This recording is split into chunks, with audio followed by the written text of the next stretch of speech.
Right, so over the last 2 years, we have seen a ton of brilliant large language models come out that have reshaped the way we think about AI and the future of humanity. Large language models have essentially changed everything that we know and understand about AI. However, it's clear that the leader of the pack is still GPT-4 by OpenAI, with several other models like Gemini and Mistral still trying to close that delta with GPT-4.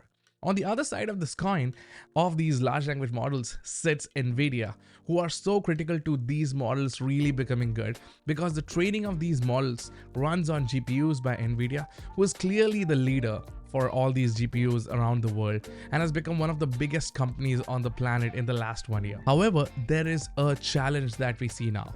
Once these models are actually trained by folks who try to deploy them or scale them for their users, essentially what we call the inferencing stage, which is where you and I actually communicate with the large language model using the prompt, the GPUs are actually inefficient.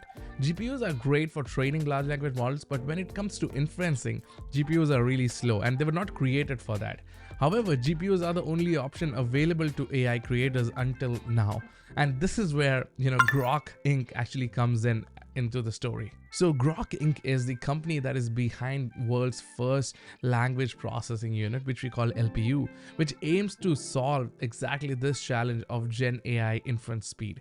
The company was founded by Jonathan Ross, who previously initiated the development of Google's Tensor Processing Unit or TPUs, and has background in designing and implementing the core elements of Google's first generation TPU chip. Now, what Jonathan and his team at Groq have done is that they have created a new LPU inference engine, where LPU actually stands for Language Processing Unit and is a new type of end-to-end processing unit system that provides the fastest inference for computationally intensive applications that require sequential components in them, such as AI large language model. And this is something that the CPUs and GPUs can do, but they don't do it efficiently. All right, so let's dive into that a little bit more. See, CPUs and GPUs have been around for a while. CPUs were created for generalist computing, that is, they were designed decades ago for software and operating systems and to manage all of that, while GPUs were created for parallel processing, making them really good for graphics rendering, game design, and for playing games. Now, another thing that these GPUs were actually found to be really good at was actually the training of large language models, because that required data to be parallelly processed, and GPUs were really good at that. However, when it came to inferencing, which is the stage after the training has been completed and the model needs to be used, they found the GPUs to be inefficient, is because when you're trying to produce sequential data, that is essentially or fundamentally what a large language model does, is that it predicts the next token or a bunch of words, is that the GPUs were not efficient because they parallelly process things and it's not efficient for that particular task. And that is where LPUs come into the picture. The team at Groq has designed LPUs to specialize in working for inferencing that requires sequential generation of tokens. The LPUs are actually designed to overcome these two LLM bottlenecks. One is compute density and the other one is memory bandwidth. An LPU has greater compute capacity than GPU and CPU when it comes to large language models. Now, this reduces the amount of time per word calculated, allowing for sequence of text to be generated way faster and quicker, allowing for actually additional efficiencies around memory bottlenecks as well. Now, this is why inference engine like LPU can be way quicker and efficient compared to GPUs. The results are insane because Groq can generate about 500 tokens per second, making it significantly faster than other solutions. That is already actually 15 times faster than some other solutions out there. Now, let's look at these performance metrics by artificialanalysis.ai that show how they compare with other systems and hosting solutions. Alright, so here are some results where we see that Groq, when it comes to latency with respect to the amount of tokens generated, that is throughput, shows some really good value. You're just seeing around 442 tokens per second. This is really high. This is the best that we have right now in the market. Now, you can see the same thing when it comes to price. For the same amount of tokens, the price per value with Groq is really good. So this is really exciting and something that we have been wanting for a while. If you liked what I've shared so far, you can actually go and use Groq right now by going to groq.com and by creating an account. Now, let's be clear, Groq is not an LLM, not to confuse it with XAI's Groq. It's an inference engine, so anyone with an LLM or an enterprise looking to use large language models for their real-time use cases can actually use the LPU chips by Groq and actually get that experience of real-time fast for the applications that they are building with AI. Now, here's Groq's UI, and they have implemented the Mistral model and the Llama model here. So here, when you ask it a prompt, it will actually respond with speed. The same prompt on ChatGPT can take a bit longer.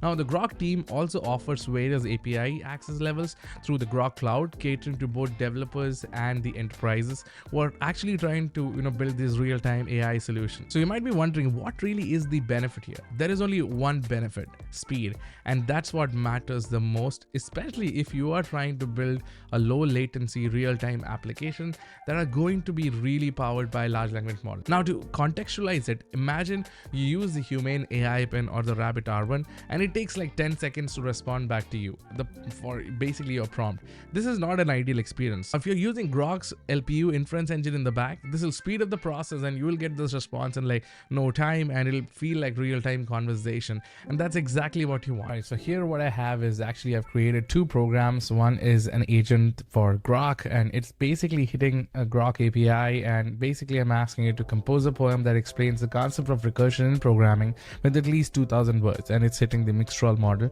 And what we're doing here is basically looking at the execution time and the amount of tokens it generated. I mean, this pretty simple basic program. We do the same thing with ChatGPT, where I have the OpenAI API key and I'm hitting 3.5 GPT Turbo 1106, and I'm asking is the same prompt, looking at the execution time and word tokens. And let's see how quick this is when you compare them head on, So here I have the agent Groq, I'm hitting that. And here we hit the ChatGPT agent. And here it responded back with like this big poem explaining that concept. But I'm interested in the execution time. So the execution time here is 1.8 seconds, which is really cool, and for 653 tokens. And here, for less amount of tokens, ChatGPT actually has generated this in about 9.43 seconds. So it took at least 10 times longer. All right, so that's what we are seeing here with inferencing. You want actually speed to be faster, especially when you're trying to build real-time applications and things like that. Now let's do this by actually changing this prompt to say, all right, generate code for making the game Snake in Python. And let's do the same thing here and save the code. And again, let's hit agent Groq and let's hit agent ChatGPT. All right, so gave back some code. Let's look at it. Okay, it's Mistral uses curses library, and that's what it did.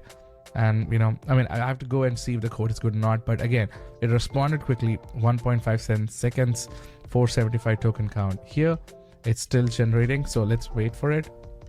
And it took about 19.87 seconds. Token count is about 816. So it's pretty interesting. That is 20 times more longer, right, than how much Groq took. So this is really interesting, and especially with when we are trying to build applications, you want things to be faster.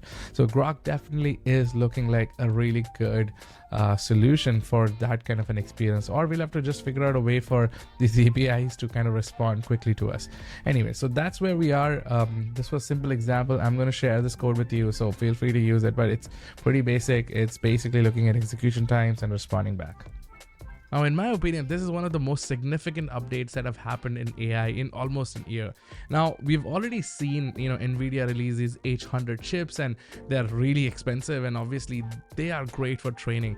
But when it comes to actual users trying to build real application experiences, especially in the context of enterprises that will touch consumers, you won't want an experience that takes too long, right? And that's where the inference engine speed kind of matters. So I'm really excited by this. I'm really looking forward to learning more about what Groq does. I'm already playing around with it. As you can see, I've tested it out a little bit. I'm going to play more and I'll keep you posted. If you've liked what I've shared in this video, hit me up in the comment section and tell me what you think about it. And if you feel like there is some gas to my channel, go ahead and follow the channel. And until I see you again, stay true, stay consistent, and have a great day.